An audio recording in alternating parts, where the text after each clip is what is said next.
एकमत विकासासाठी सर्वसामान्यांच्या प्रश्नांना वाचा फोडण्यासाठी महाराष्ट्रात प्रथमच मॅडम फॅक्टर ही संकल्पना घेऊन घराणेशाहीतील या जुन्या पैलवानांविरोधात जनतेच्या विकासासाठी सांगली लोकसभा मतदारसंघातून सुवर्णाताई गायकवाड यांचे चिन्ह आहे प्रेशर कुकर, यांना प्रचंड मतांनी विजयी करा।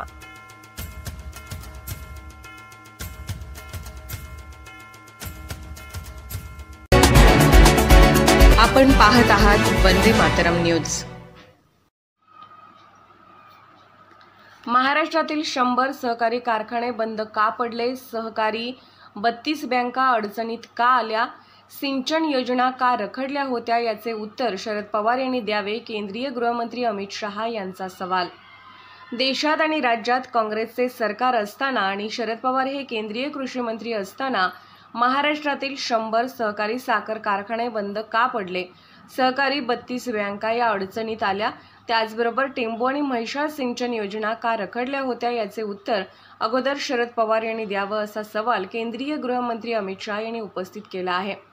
सांगली जिल्ह्यातील विटा येथे माहितीचे उमेदवार खासदार संजय काका पाटील यांच्या प्रचार सभेत गृहमंत्री शहा हे बोलत होते। नकली शिवसेनेचे प्रमुख उद्धव ठाकरे हे नव्या वोट बँकेला घाबरत आहेत असं सांगून अमित शहा पुढे म्हणाले, सीएए, ट्रिपल तलाक आणि राम मंदिर उभारणी यासारख्या मुद्द्यावर उद्धव ठाकरे स्पष्टपणे आता बोलू शकत नाहीत। काँग्रेसच्या काळात रखडलेल्या पश्चिम महाराष्ट्रातील जलसिंचन योजना नरेंद्र मोदी पंतप्रधान झाल्यापासून कार्यान्वित झाल्या आहेत असं सांगून अमित शहा पुढे म्हणाले, केंद्र सरकारने सिंचन योजनांसाठी कोट्यावधी रुपयाचा निधी खर्च केल्याने लाखो हेक्टर क्षेत्र ओलिताखाली येणार आहे असंही अमित शहा यांनी यावेळी सांगितलं।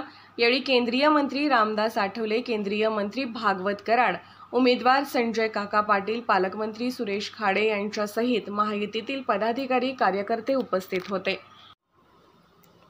अशाच ताज्या घडामोडी आणि बातमीसाठी वंदे मातरम न्यूज चॅनलला लाईक करा, शेअर करा आणि सबस्क्राईब करा।